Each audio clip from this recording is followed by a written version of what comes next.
Hey everybody, welcome to another edition of Box Seats. I'm your host, Frank Holder. This is the show where we talk about sports with comedians. Let's get ready to get the show started. My man Talent is in the building. What's up, T? How you doing, sir? Peace, my brother. How are you? Peace, my brother, to the east, my brother, to the east, my brother. Peace. I'm good, brother. And I got good news. There's a 3 o'clock. Is it 3 o'clock? I'm just going to say that to you. Just what you just asked me. So how you doing? No, off air. Oh, okay. How you doing? My man Fig is also in the building. What's up? Lord have mercy, man. You know, it's kind of funny. Even I knew what he was talking about, and I wasn't even in the conversation. That's funny as hell. I'm heavily medicated. My man Mike Sean is also in the building. Mike, what's up? How you doing, sir? I'm good.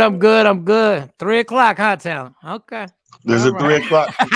Now he need a movie review. And I'm like, dude, I can't go to the movies on Thursday night. We working. He said, you got a show on Thursday? I said, Negro, I'm a comedian. All the shows at night. But there's a 3 o'clock, so we good. Yeah, it is. I'm going tonight. If I can make it, I'm gonna go tonight, and I'm gonna Black Panther, Wakanda forever, baby. Yeah. I'm gonna say this as a movie critic, they got their work cut out, not just because number one was so dope, but that woman King. That woman King was fire, bro. So they got to come with it. Yeah. Let's talk about all that too. You know, I'm interested in talking about all that. My man T, let's get ready to get the show started. I don't know if you guys ended up hearing this, so let me pull up and throw T to the wolves first. Brittney Griner is transferring to Russell Pino Conway. Actually, she transferred already. And people are saying it. They know it has terrible living conditions. Her team, her lawyers, everybody has no idea where she is or how she's doing. And people are extremely upset because obviously, you know, she went to a penal colony. You know what I mean? Like, this is ridiculous. So what's your take on Brittney Griner being in this situation, bro? Well, none of it surprised me, that's for sure. Like, anything Russia does, you surprised, and I don't know what rock you've been sleeping on. I'm not. Let me tell you something, man. I wouldn't be surprised if the next news is, you know, she got to work, you know, in Ukraine fighting in the war, loading guns, or I don't know. None of this surprises me. My point. It's Russia. We've been at war physically, mentally, emotionally with them for God knows how long, and then now they're in the actual war, and we are taking sides on the other side of that. All of this is her paying the price for where we stand on this. I hang my hat on that. I'm trying to tell you. Fig, what's your take on this horrible situation with Brittney Griner? The only thing I can say is that I'm concerned that she may never come home. That's valid. That's valid. That's it. Nothing. Yeah. Mike Sean, what's your take on it, bro? Man, it's a tragedy that she's a prisoner of war right now. This has nothing to do with what she got caught with. It has everything to do with what Talent said. And I second what Fig said. The worry is that we're never going to see this woman again. Because for her to survive 9 years in a harsh Russian prison is going to be something that, listen, man, all we can do is send our prayers and try and put more pressure. I don't know how to put more pressure on Joe Biden. I don't even know where we email. Didn't you say there was an email we could email somewhere? Yeah. Brittney Griner, though. But that was the email her. Like, right. There's got to be some type of pressure that we have to put on Joe Biden to try and maneuver to get this woman out of Russia. Like, we're leaving her out to dry. Like, this is some John McCain stuff. If those who don't know, John McCain was a prisoner of war. Right. But he was in the military. He was actually fighting in a war. Right. This woman was a basketball player playing in Russia. So this is a nightmare. If you think your life is bad, take a second and think about Brittney Griner. When you're about to complain today, which I was about to complain for, my little hospital stay, I have nothing to complain about. This woman is going through an actual nightmare right now. Honestly, I think if all American athletes decided they're not going to go over to Russia, that might start the ball rolling with something. You know what I mean? That's what I think. Like, they all have to band and unite, how they did with George Floyd, and say, we're not going to do something. We're not going over to Russia. We're not. That's what they have to do. In other news, man, there was some breaking news that just happened before we jumped on the air. Jack Vaughn ended up becoming officially the head coach of the Brooklyn Nets, man. He's 2-2 as a head coach.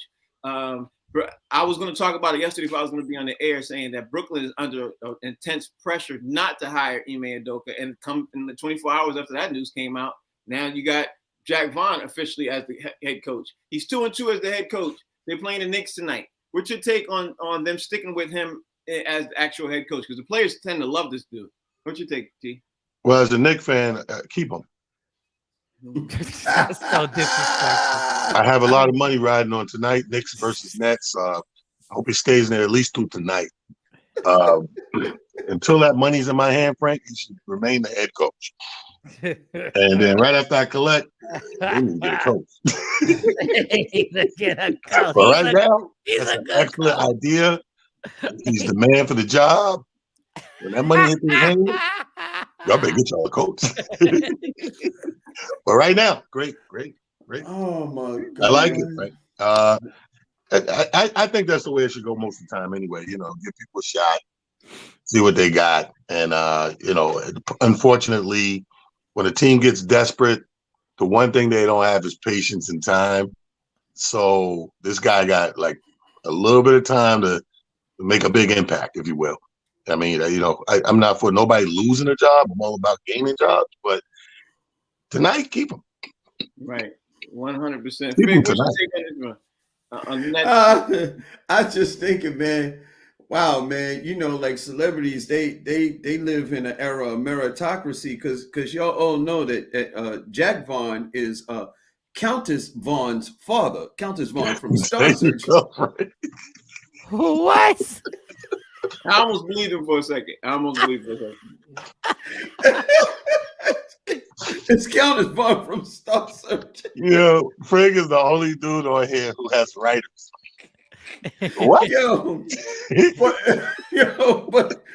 But you know what, man? I really listen. I'm happy for Jack Vaughn, but I'm upset about everything that's happening to Ime Udoka. I just don't like it, man, and it goes back to what I said before: is that if what's happening in our country today with Black men in these positions of working for other people, it goes to show that we really need to do something for ourselves and have our own, because at any moment it could be taken away from us. At any moment it could just be wiped away because of something that happens. And if you don't have your own, it's just a terrible situation to be in, man. That's all I can say. It's a horrible situation to be in. Okay, Mike Sean, what's your take on the Nets feeling pressure to not hire Ime Udoka and then to hire the interim head coach who was already there? What's your take? I just want to say I agree with what Fig said. It can be taken from you, especially when you smash the boss's wife. Especially when you smash the boss's wife. You gotta keep that schlong away. But what he said is correct. When these coaches, like, things can be taken from you quickly. Jack Vaughn, I think, is a pretty good coach. I just think he's in a no-win situation. I just think it's ironic that we are in a situation right now that LeBron, Kevin Durant are going to be non-factors in the NBA this year on their teams, which is crazy. And Steph Curry might be a non-factor also. Mm-hmm. Mm-hmm. And that's going to be a crazy situation, how the younger generation in this league is now starting to erupt and take over and put their stamp on the league with the Zions and the Morants and those guys. But I mean, he's in a bad situation. He's got to deal with all the controversy with Kyrie. He's got to try and figure out how to maneuver a team that does have talent but doesn't have enough size up front. Pause. Yeah, double pause. But doesn't have enough size up front. They really don't. So the skill set right now is that Kevin Durant really, if Brooklyn was smart right now, Brooklyn would trade Kevin Durant and take it from the top. First of all, forget the pause part. I'm gonna need you to never use talent and not enough size up front together. Don't ever. We go back too far to disrespect you on public access like this. Hey, Talon, listen. If you're gonna have size at all, I'd like to keep it in the front because Lord knows I don't want it in the back. The man said he got talent over there, but he ain't got no size up front. Whoa, fam. Been holding it down since '88. Well, normally, in some cases, if you have no size, you better have a lot of talent.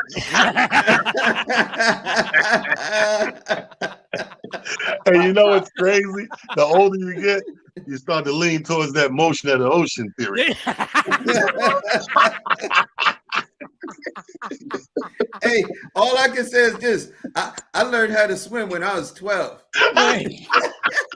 Talk about let's do it again. Man, that's overkill. That's overkill. That's redundant. We've done all we had to do, girl. We've achieved every goal. So sorry, Frank. The next story up, my bad. The next story up is we got to talk about is, I don't know if you guys heard about this one, but Bryant University's men's basketball team beat Thomas College 147-39.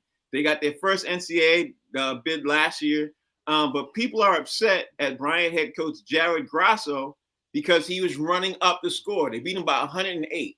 So people are upset that he ran up the score. So my question to you is, he said to them, I'm never gonna tell my guys to stop playing hard, whether we're playing Thomas or we're playing Kentucky. He said, I'm not gonna tell them to hold the ball. When we can score, we're gonna score.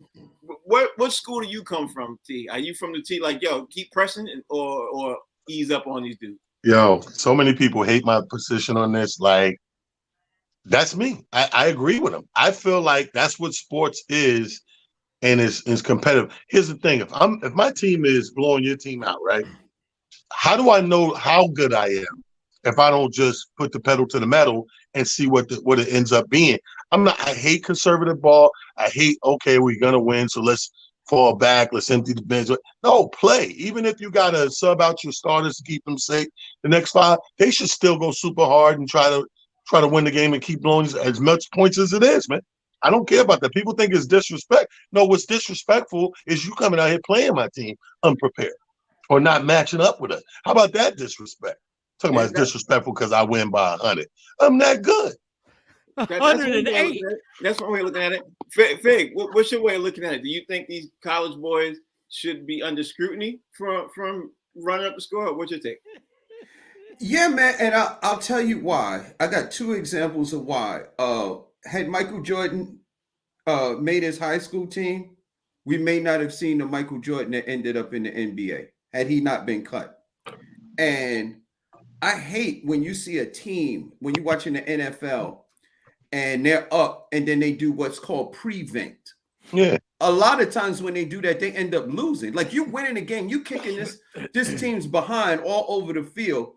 Now you're up, the time is running out, and you go into a prevent defense, so you're trying to prevent this other team from scoring, and they usually end up scoring and winning the game. Had you just played regular ball and kept your same energy from the beginning, you probably end up winning the game. I hate that. I hate participation trophies and all that. No, man, play, and if the team is not good enough, beat them as bad as you can.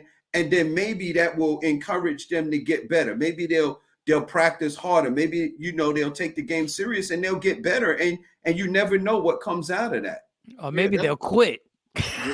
Yeah, and do something else. Maybe they realize that they won't make it to the NBA and get a job with transit.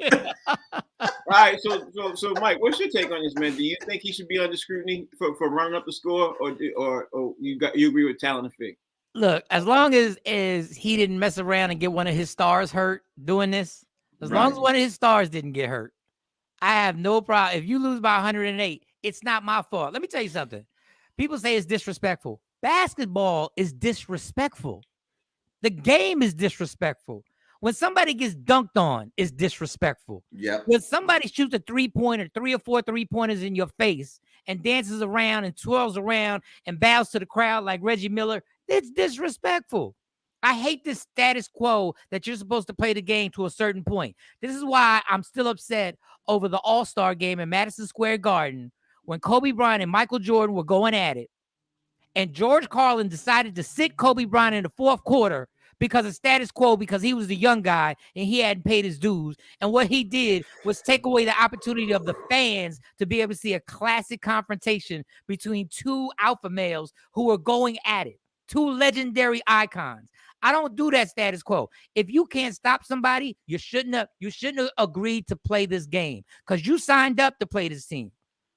So I don't know what else. I don't know if you want Bryant University to do. Like y'all lost by 108. How about this? How about the person who should be under scrutiny is the head coach of the other team? He should be under scrutiny for having a team that only scored 36 points in an entire game and was allowed to lose by 108. How about he be under the spotlight? Yeah, because he's definitely not. So T, I want to bring up this next subject, man. I don't know if you got a chance to see it, but Isiah Thomas was on a TV overseas, and he says that he's upset and he wants an apology from Michael Jordan, and he ain't gonna let it rest until he gets an apology for what Michael Jordan said about him in the documentary, that came out on Netflix. So my question to you is, do you think Michael Jordan should give him an apology? Do you think what Isiah Thomas said is correct? Where are you at on all this? We all know about this whole Isiah Thomas, Michael Jordan thing. That ain't nothing new. Well, what did Mike say on the special? He called him a bum. He said he was a jerk. He said he was a jerk. I mean, you didn't see the documentary? You see the special? Yeah, I see. I just wait. He said he was a jerk. He was an ass. And he was specific. Michael Jordan was specifically talking about the time when Isiah Thomas, Detroit Pistons won, and lost, and they ended up walking off the court. You know what I mean? Instead of giving him like how Jordan and them had been giving him dap for saying thank you for So why, I don't understand why anybody would want or think they deserve an apology. And that's hilarious. I think, in my heart of hearts, is this: we pick a side in everything in life that we go through, and I mean, we all hope that we end up on the right side when it comes down to the history of the matter. But sometimes you're not. And you know what? The prerogative you have as an athlete or a star or any type of person you are is that when you're in this space, there's going to be people who doubt you, diss you, hate on you, whatever. Then you get to this space. Now, when you get to the next stratosphere and you're that iconic figure or whatever, I don't have to go back and like you. I didn't like you then. You did mean things to me then. I'm big time now. I'm not effing with you. Mm-hmm. I don't have to turn around and give it for what? Because I called you an ass? Because you was an ass to me. We were super competitive. The chips fell where they may in that time, but fast forward, I became this guy. I don't have to turn around and go back, and I wish I would. That's like going back to the school bully. I wish you would. People tell you got to go back to the bully and apologize. He beat me up. No, but you're the president of the world now, or whatever. You don't care what I am now. That's more reason to look at him and go, nah. I'm not going back to the bully. Hey, man, I'm really sorry I made you punch me in the face all the time. Is there anything I can do to make you feel better and secure about yourself so you don't go beating on people no more? I know I'm out of reach, but for the future people, you may do that more. That don't even sound right. It really don't sound right, but Isiah Thomas wants an apology. So he still want it. Isiah Thomas wants an apology. My shattered dreams and broken hearts. He want one last cry? Is that what you want, Isiah? Right.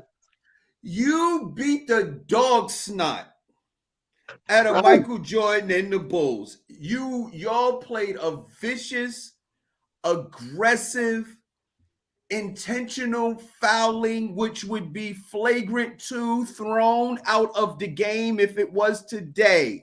You did that specifically to Michael Jordan to the point where it's infamous and famous at the same time that they had Jordan rules. And you want an apology? How about this? My mama always used to say, be careful what toes you step on today, because it could be attached to the ass that you got to kiss tomorrow. Get over it, Isiah. It's done. Michael Sean, do you think he should get an apology, or do you think that it is what it is and Michael Jordan might have been wrong? What's your take on this? It's just funny how he fell out with Magic because Magic wanted him. Magic is the reason why he got kept off the Dream Team. Right. Michael Jordan don't mess with him, and there's a few other people that don't mess. And Larry Bird don't mess with him, and the common denominator is Isiah. Like, you're the dude. Like, I don't understand what you need an apology for. The NBA, the game of basketball, has been very good to you. Very, very good. You are a Hall of Fame, iconic player who we will always give credit for being one of the greatest guards that ever played. And you are still hung up on getting an apology from another man. Yeah.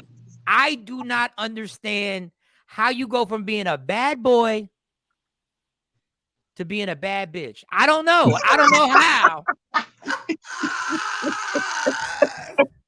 I don't know how you work that out. I don't know how you cross those paths. I don't get it. That's not hard for him to do, Mike. You've seen the shorts they wore back then. I mean, I get it. I mean, even though these young boys are wearing the same shorts now, but that's why I respect. But that's why I respect Bill Laimbeer. Bill Laimbeer don't give a damn what Michael Jordan thinks. Bill Laimbeer don't care what the media thought about what he did. Bill Laimbeer said, we did what we did. We made our accomplishments. Now you got to take what comes with it. You guys are known for one thing. You've won championships, but you've also known for beating people up. I don't get why Isaiah's sitting there waiting for an apology. I don't get it. I get it. This is an ethnicity thing. Because if you think about it, Mike just brought up touched on a great point. The Caucasian athletes can care less about this tedious, petty stuff. It's always the ones of color. Because look, I can give you a long list of white athletes that we trash every time we talk basketball, football, whatever, and they never look back. And nobody's ever heard a quote from Danny Ferry, Big Country. Like you said, Bill Laimbeer, like even Bird. And Bird get it in good ways and bad ways. Like, these people just don't come out with, yo, chill. Yo, I need to respect me, or keep my name out of your mouth, or I need an apology. And I love Isiah. I don't have no bad things to say about Isiah, but everybody know there comes a time in everybody's life and situations where it's your time, right? How you do with your time is up to you. But like Fig said, the future, nobody knows what that holds. And so when somebody else's time comes and they outshine your time, like Jordan eclipsed everybody else's time for the most part. So now he's having his time. He do his time like he wanted to do it. It's his documentary. Like, I put my spin on my story. I'm telling my story as I seen it and experienced it, not your way. And hold up real quick.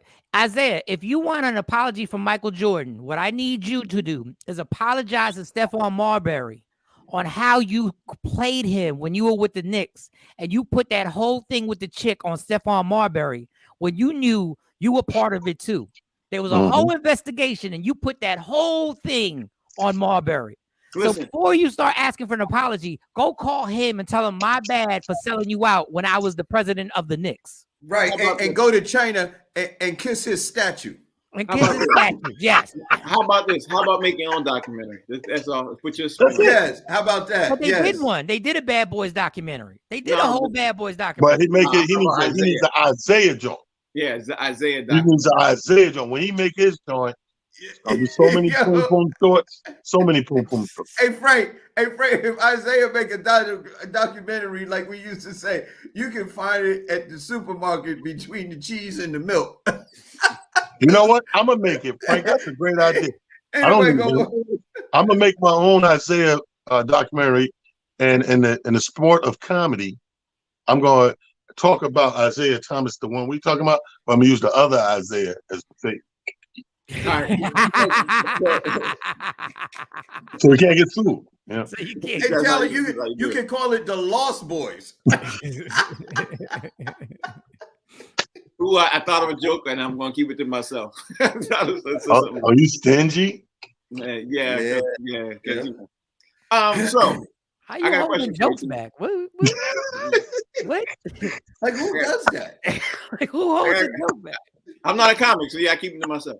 All right, so T, on Monday, Jeff Saturday was hired by the Colts as the head coach after they fired Frank Reich. We breezed over it because we were doing the show, and because it happened right when we get on the show. But now we got time to digest about it, think about it, everything else. Now I want to ask you: do you think Jeff Saturday's hire was fair? Because they had other coaches on the staff, black and white, who had head coaching experience. Jeff Saturday, for those of you sitting there watching box seats and everything else, he has no head coaching experience on the collegiate or NFL level at all. He's never even been a coordinator at all on any level of college or pro. Now, I throw this out there because one name keeps popping in my mind is Eric Bieniemy. Like, he didn't get a phone call. Mm-hmm. He didn't get, Eric Bieniemy's not getting a look. And I'm not even going down I can go down the path of black head coaches, but there are other head coaches, period, who should have gotten, in my opinion, who shouldn't have got a turn instead of Jeff Saturday. So that brings me up to this. Do you think hire was fair, and did they do that purposely so they could tank and get the next QB coming out of the draft next year? What's your take? I think it's a purpose move because of the timing. First of all, the sentence reads horrible. This Monday they hired Jeff Saturday. Anyway, I think that this was strategic because if they let's talk about Bieniemy. If you're talking about a coach with some credentials and stuff like that, I think you do this because it's mid-season.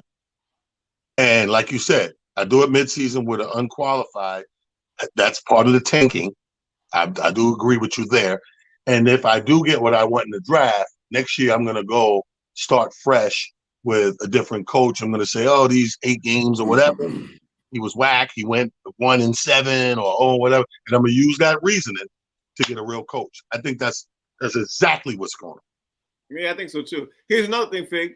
They look like they're going to hire Dan Orlovsky too from ESPN. They might hire him too to be offensive coordinator. That's the rumors coming out right now. So my question to you is Jeff Saturday's hire fair?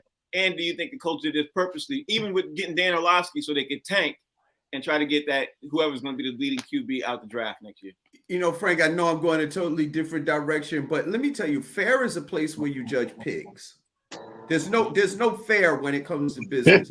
This is a good old boys organization, and they hire the people that they like. If I'm Jim Irsay, which is the owner of the Colts, Jeff Saturday played 13 years for the Indianapolis Colts. They developed some kind of relationship, friendship, whatever, and stuff like that. The kind of guys you'd like to go get a beer with. That's code talk for you look like me. We have the same culture. We get along. This is why I keep lamenting. I keep saying over and over and over again. We keep begging for a seat at the table. It's their table. It's their rules. They get to do what they want. That's why we need our own, because this doesn't happen. If we have our own football teams like we had the Negro Leagues baseball teams, we get to do our own thing. We get to hire our own players, not because we're racist, not because we don't like other people, because you'll never get a full opportunity or a fair shake to be a boss in their league. It just doesn't happen. Fake, let me just interrupt and say this. What about the white coaches who are there feeling some kind of way who have head coach experience too? Because I don't even think it's a black or white thing. He overstepped everybody, black and white. Then that goes back to my first statement. He was there for 13 years. He played with Peyton Manning. These gentlemen developed a relationship. I'm not calling it racist. I'm calling it these guys are used to it. They're friends. It's just like, I know that.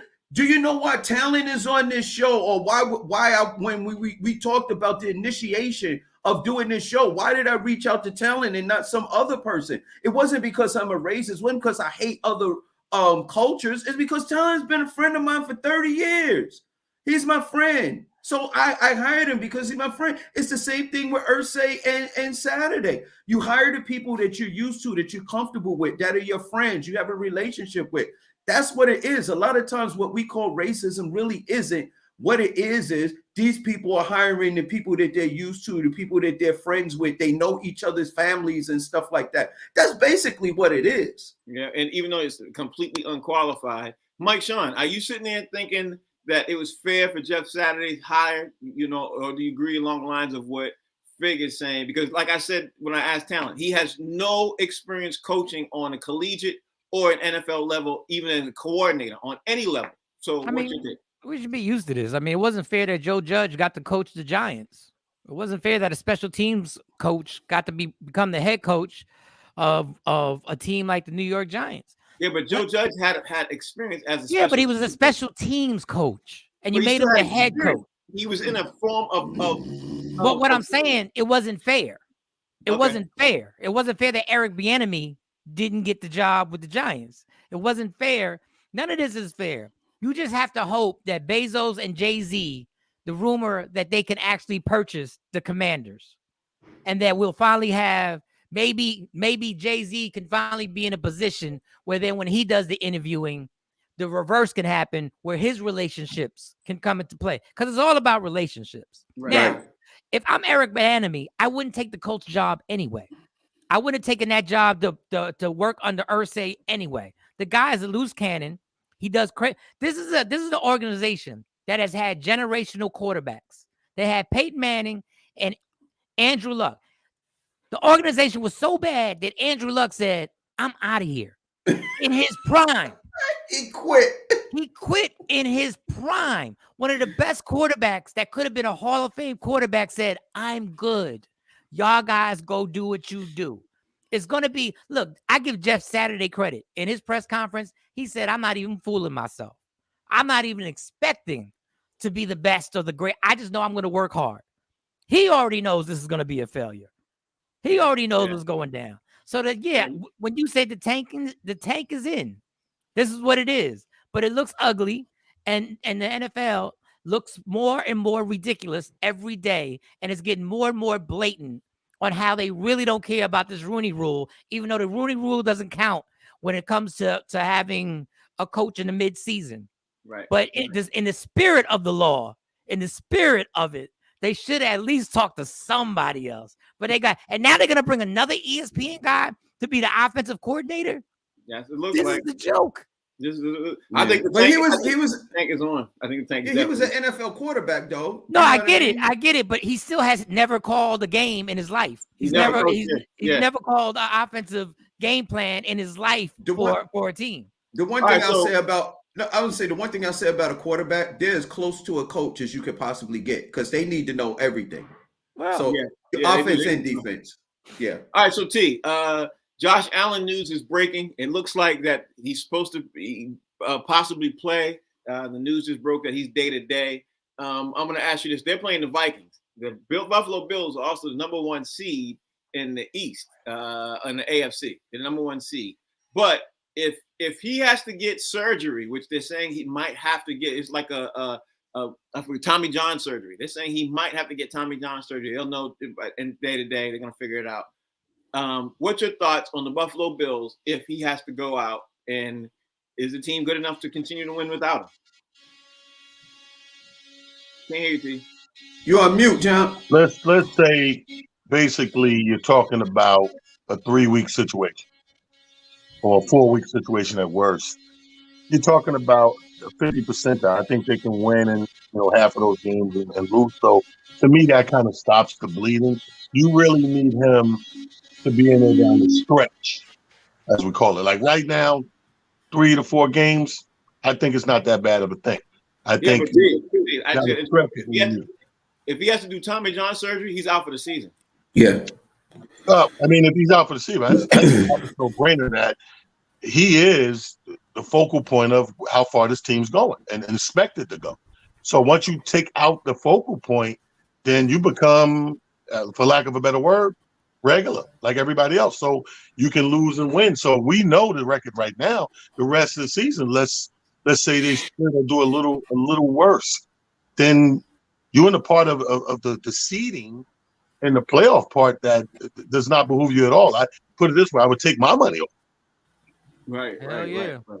But Fig, the Bills play the Vikings this weekend. The Vikings are 7-1. The Bills are 6-2. You know what I mean? People are concerned.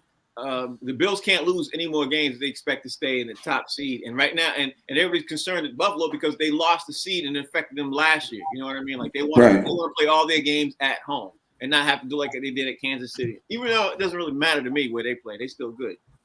What's your take on the Buffalo Bills? You think they can win without him, or what's your take on Josh Allen's situation?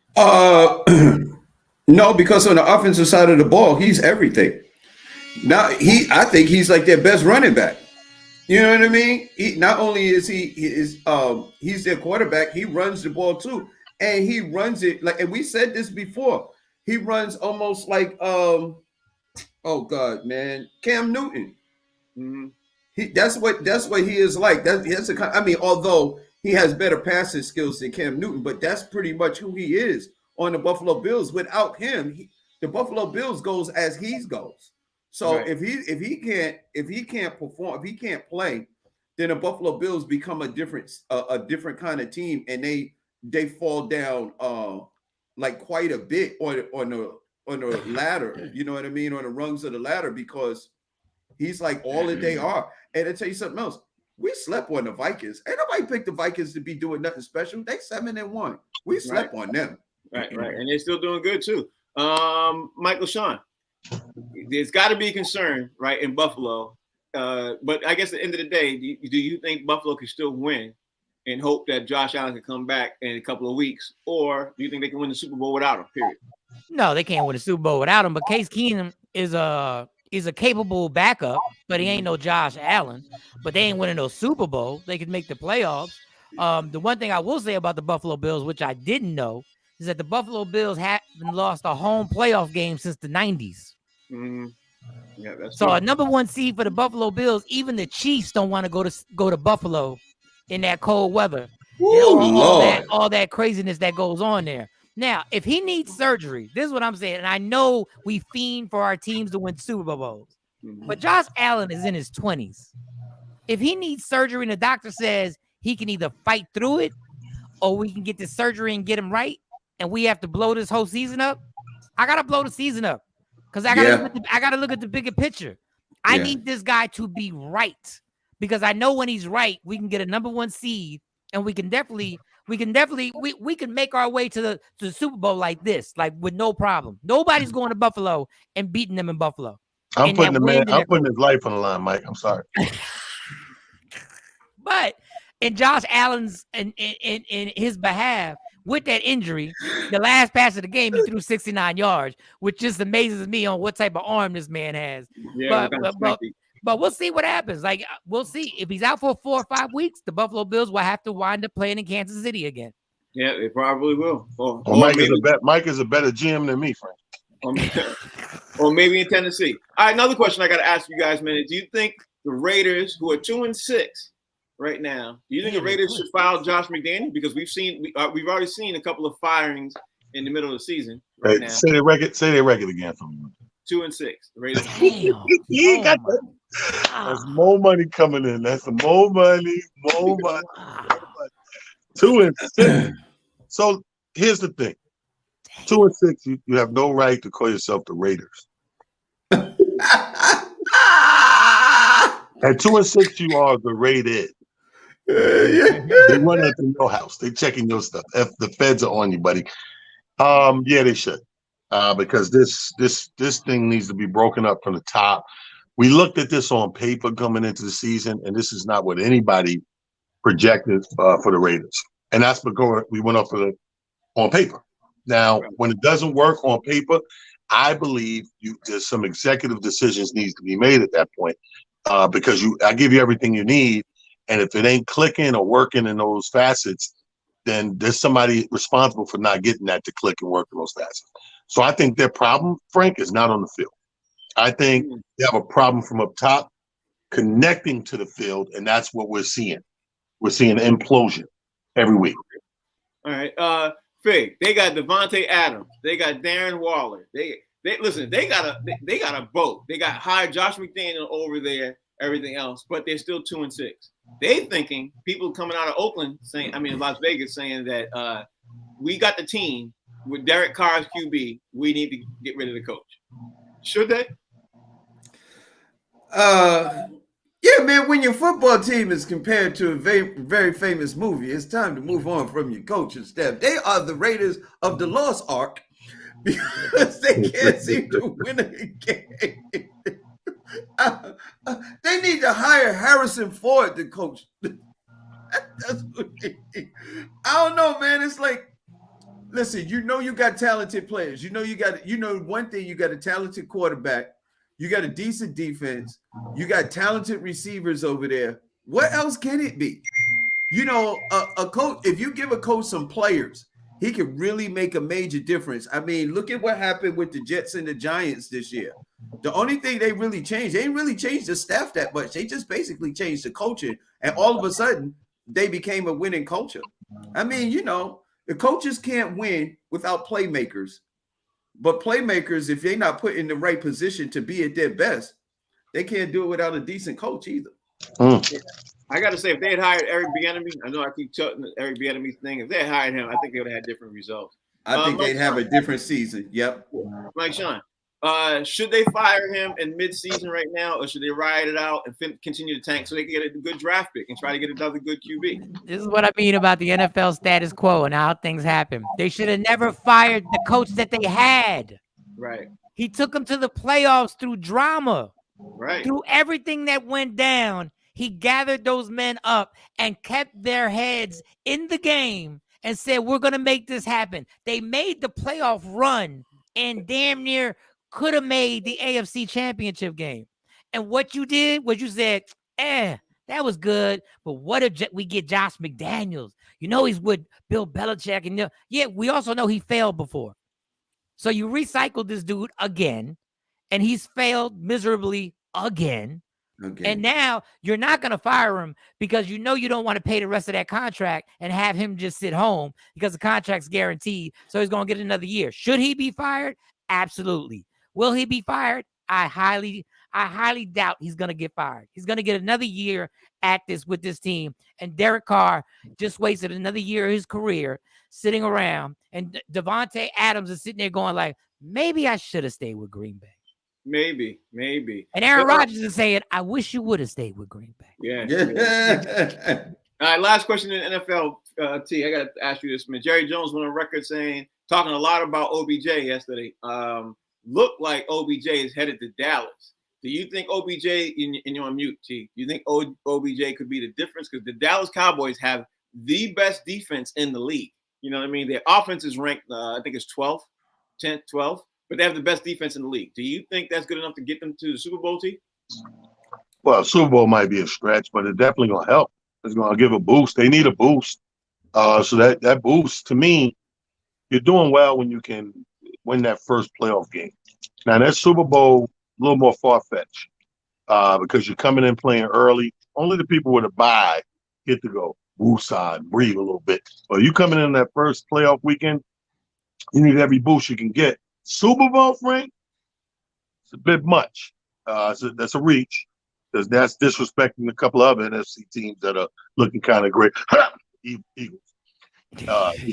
So that's a stretch, but definitely a boost anyway. Okay. All right, because every team needs some kind of difference to help them, somebody help them mid-season. He might be the mid-season injection that the Cowboys need. I mean, he might be. I'm not sure. I don't necessarily think so. But what's your take, Fig? Do you think Dallas should sign OBJ, and you think he's the guy they need? Because they clearly need a wide receiver. I'll tell you this. OBJ is about 30 years old. If he is healthy, he's an exceptional receiver, like above average receiver. And he could change the trajectory of your of every game that he's in, because even if he doesn't catch a pass, you got to watch him.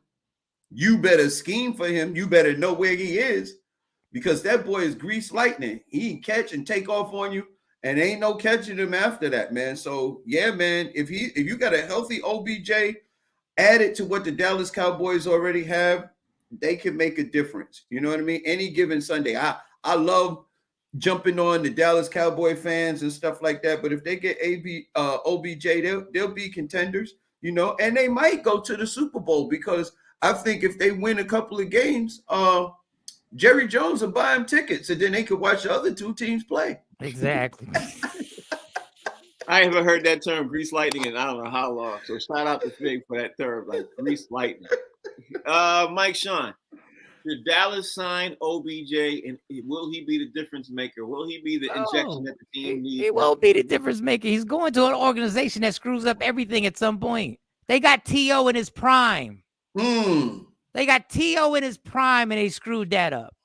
They managed to lose their first. They had the number 1 seed and managed to lose to the Giants in the first playoff game at the stadium. Right there, they lost. Mm-hmm. OBJ right now, OBJ is still a threat. But let's remember, we don't know how he's going to look after 2 ACLs on the same knee. At some point, that has to take some speed away from you. And let's remember, Dak Prescott has yet to win a playoff game. And now, because of one receiver, he's going to go to the Super Bowl. And let's talk about this defense that everybody's like the number 1 defense. It's also one of the highest penalized defenses in the league. It's probably one of the most undisciplined defenses that you can see. They're the only defense that can turn a 3rd and 1 into like, you can be 3rd and 15 and the defense will turn it into a 3rd and 1 without you snapping the ball. Because of all the damn penalties that they'll jump off sides, they'll do all types of things. My man Diggs is is a great defensive back, but he's such a ball hog. All you got to do is double move him, and you're open every time. Mm-hmm. Great receivers already know how to beat him. Yeah, Stephon Diggs is the man, but Michael Parsons is the man too. He really Michael Parsons is the man too, and they started to develop. Let's just run the ball at him. Let's just go directly at him, and let's just make sure that now he can't chase our running backs down or our quarterbacks down. We can go directly at you, and we can run you down, and we can make sure we wear you out by the 4th quarter. And let me tell you something.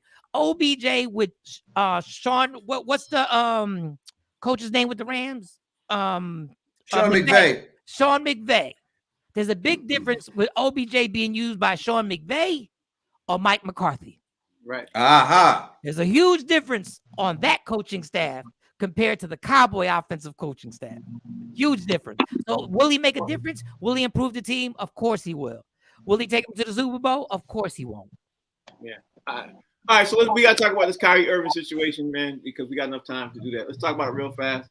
Kyrie Irving, we all know what he said. We all know what he did and everything else. Jaylen Brown came out and said that the Players Union is going to talk about appealing Kyrie Irving's suspension. And I'm going to ask you, T, you know what's going on with Kyrie Irving and the situation. Do you think the Players Union should step up and appeal Kyrie Irving's suspension, or should they stay out of it? I think it's a little too late. I think 4 out of 5 games going by. They're trying to do it for more because they think it's going to be more games. Oh, well, I mean, that's a different story because these are gone. You know, actually, he's supposed to hit the court again into this week after the 5 games. But they're doing the right thing to me. That player union should stick up. I don't care if it's for the appeal or leave my man alone, whatever. That's what the union's for. And they need to go in there and fight for his case, you know, make the key points that need to be made and protect this young man. You know what I mean? Do what you got to do. Because when you really dig into it and do the research and the due diligence, what you planning on this guy is not what he's guilty of at all. You know what I mean? And I think it's a little excessive. And I get it. We're in a certain climate that you're persecuting somebody else of some sort of stature, that this is kind of piggybacking. Because I think if the first fight wasn't going on, we wouldn't be in the middle of the second fight, or it wouldn't have took on the steam that it did. So I think that this is their job, and this is why they're there. These players put a lot of money into this union in case they run into issues and situations. Exactly like this. Yeah. Fig, do you think Kyrie Irving should have the players union stick up for him in his behalf and you know, fight for him and everything else? Or do you think what he has to do, the checklist he has to go through is fair? Because the players union said they think it's unfair. Where are you at with this? I think it's such an overreach. I would consider it buck breaking for those of y'all that don't know. Yep. Just look it up. I'm not going through it. I just think it's buck breaking, and it's absolutely horrible. They should stick up for him. They should fight for him. And I'll go even a step further. I think Adam Silver, since he's of the Jewish community, I think he needs to recuse himself, because I don't think that he could adjudicate this without any bias. So he needs to recuse himself. He should not be the one making decisions on this young African-American athlete, because he's of the Jewish community. And I don't think he can be objective, you know, based on what it is, all this pressure that's coming on this young man. I think it's an overreach. It's just so much that they're asking this young man to do over a retweet. And the thing is that most people that are piling on, they haven't even watched the documentary. And that is what's worse. It's almost like persecuting a man with no evidence. You have no evidence. You didn't even watch the video. You didn't even watch the documentary. And you're persecuting the wrong person, actually, because you could go after Amazon Prime. You could go after Jeff Bezos, or you could go after Shaquille O'Neal, who actually had the movie in his theater in New Jersey. You could. The Kyrie Irving update, Mike Sean. Do you think the players' union should go for him, help him stick for him, and everything else, and help him appeal his suspension? Or where you at with this? I think what Fig said was absolutely right, and I think this is the audacity of you to tell another man that he has to do a list of things. If you want to suspend him, that you have the right to do that. You're the owner of the team. But now you got a list of things that you're trying to basically break this dude and say, you got to donate this amount of money to this. You got to meet with these people, and you got to go to sensitivity training, and so on and so on and so on. That is absolutely unheard of. There are guys who have been suspended for domestic violence that haven't had this list of things that they've had to do to get back in the league. There are dudes that have been busted with cocaine that haven't had to do this list of amount of things to get back in the league. So you want this guy to do this list of things for a retweet that he didn't even get in trouble for by Twitter. Twitter didn't even have a problem with it. It's embarrassing that you're trying to do this, but this all goes back to the other things that you're still pissed off about.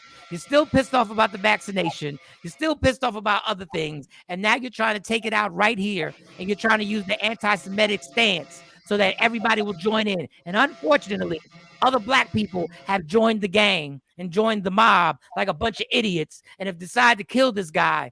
Shout out to Kenny Smith for keeping his mouth shut and being like, you two, y'all keep talking. But it's embarrassing. And Adam Silver should step away because you are biased.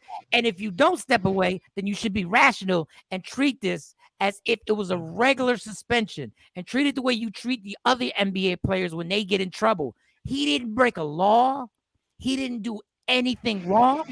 He wasn't arrested and doesn't need a lawyer. This is crazy. All right, this is the last question of the show. James Wiseman is playing poorly for Golden State. The people out in Golden State, especially the sports reporters, I've read a couple of articles. They're thinking that he's not the guy for the Warriors. The Warriors are thinking he was going to be. So a couple of a couple of writers out there in Golden State in the Bay Area have suggested maybe instead of trading Draymond Green, maybe they should trade James Wiseman. I don't know about that part, but how do you think the Golden State Warriors going to handle James Wiseman's situation playing poorly right now and not so-called blending with the offense? Well, first of all, Frank, I have a list of 6 things I need Wiseman to do before he gets traded. Well, Mike had a good point. Mike said they what about the guy that did the cocaine? Well, he didn't do the cocaine with his Jewish friends. Here's the thing. The reality of the situation right here is clearly Draymond is making the power drinks and the blended drinks in the locker room. And he's dosing this guy with something to lessen his thing because Draymond don't want to leave. Draymond don't want to leave. So here, drink this shake I made for you, Wiseman. And now his numbers are down. I think it's a funk. We know it. The dude came and showed us what he's capable of. He more than did that. And now he hits a funk. And here we go. Oh, he's not producing. His numbers are down, blah, blah, blah. We should probably trade him. All right, go ahead. Go ahead and trade the future for the past. I would love to see it. Mm-hmm. Trade the future for the past. I'm going to take a page out of the #1 GM, Mike Sean book. Go ahead and trade the past hold on to your past and get rid of your future and see what's happening. You think it's bad right now that you sit at number 12 and 13? Get rid of the young boys and see what happens. I think it's crazy. I think it's a funk. Everybody goes to them. Even the greatest ever played had funks. Yeah, you'll be looking at the Lakers are reborn again if they do that, in my opinion. But Fig, what's your take, bro? Do you think the Warriors should make a trade? Do you think the Warriors are? Do you think people around in the Bay Area are panicking? What's your take on this whole James Wiseman situation? I'm not sure if it's a panic thing because I know that even without James Wiseman, they won last year and he didn't play at all. I don't know how bad it is or how bad could a player be playing in less than 20 games into a 82 game season for them to think like right now is the time that we're going to let this player go. But if it comes to that, the one thing that you don't want to do is you don't want to waste these last years of your veterans. Like you don't want to waste the gift and talent of a Steph Curry, a Klay Thompson, and a Draymond Green right now because they still, with the right surrounding pieces and the right bench, they still have enough to be able to get another championship under their belt. So do you hang on to a young player and hope that he gets better and possibly waste the years of this talent, a la what Green Bay is doing with Aaron Rodgers? You don't want to do anything like that because the end comes quick when you're an athlete. So you don't want to do that. I think a player that they should look into, whether James Wiseman pans out or not, they could definitely benefit from a player with a stature of a Dwight Howard because he does exactly what they need him to do. He'll be a defensive stopper, possibly. He's going to get you some rebounds, and he'll be an enforcer down there. He still has enough left in the tank that I think they could use a player like Dwight Howard on Golden State Warriors because you don't need him to do much. Dwight Howard would be a great idea, but Fig, he signed with the Taiwan 2-1 Leopards over the weekend. I think he'd get out of that contract quick if the Golden State Warriors called him. He'd be like, I need to go visit my mama. She's not feeling well. Yeah. He made a post over the weekend saying that he's playing in Taiwan because not one NBA team called. That's sad, man. That's sad. Yeah. Are we not allowed to call the teams? I guess we could. We can call them and get in their ear. Mike Sean, you got the last question today, bro. What do you think the Warriors should make a trade? People panicking in the Bay Area. What's your thought? Real quick, when this man is traumatized from watching Draymond Green knock out his boy during practice, how you want him just to with Draymond? This is no coincidence that the Golden State Warriors are struggling because the beef and what happened was a young boy got knocked out. And the other young boys were probably all together and sitting there going like, we wish we could help you, but we can't. Draymond Green is so overrated right now. If you put PJ Tucker in Draymond Green's position right now, you would get the same results from the Golden State Warriors with less drama right now. Fig, you okay, Fig? Look at Fig. You okay? Fig is hurt. Fig. PJ Tucker is the one guy who literally will play D, will rebound, and will just play. I don't know why you always start this with 5 minutes left to go in the show. We give it 2 minutes. We give it. I'm just sick of this Draymond Green fascination. Like Fig, okay? Steph Curry's amazing. Like you can't waste Steph Curry. I'm tired of this. Draymond Green is the glue. The glue of what? Draymond Green got more assists than anybody on the team. No, I'm talking about last year. I'm talking about the finals. I'm talking about right now. Right now, they're struggling. And guess what? Steph Curry had to score 47 points, and they needed every point to beat the Kings. He had to score 47 points to barely beat the Kings. And the NBA came out this morning and said that the dude who took the shot, 3-point shot, then really did get fouled, and he should have got 3. Oh yeah, he should have got the yeah, he did get fouled. Yo, that's everybody gets fouled. Everybody. That's the show. All right, T, tell everybody how they can follow you. Oh man, Fig. All right, Fig, just get a little, just take a little time. You follow me on Instagram, Talented Comedian. New website, DraymondGreen.com. Yes, hit that up. Hit that up. It'll be up at 3:00. And on Twitter It's Just Comedy. Follow your boy. Don't forget this weekend, Charlie Goodnight's down in North Carolina headlining the whole weekend. You got people in the Raleigh, Durham area. My man T. Big, talk to everybody out there they can follow you. Yo, I am so mad at Mike and Talent because Frank fouled me and y'all didn't call it. You see Frank foul me? Why y'all didn't call that? That was a foul. Hey, Comedian Fig on social media platforms. It's hilarious. I'm the one that was checking on you. I'm like, Fig, you okay? Nobody cares. That went over my head. I didn't even see that. I didn't even peep that. Mike Sean, talk to you, bro. Yo, hit me at Draymond Green is the glue. I mean the tape. I mean the sticky paper. I mean he's just here writing Steph Curry's coattails as usual. So anyway, hit me at that. Don't even worry about the at Mike.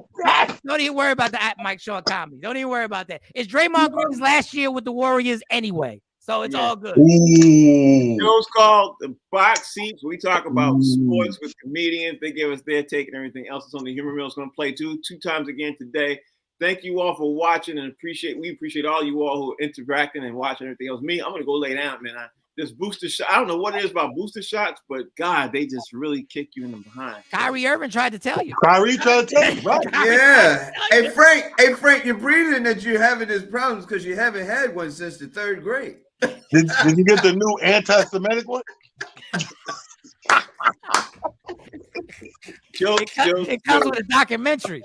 The show is called Box Seats. I'm getting ready to be up out of here. We'll see you all tomorrow. Thank you all for watching.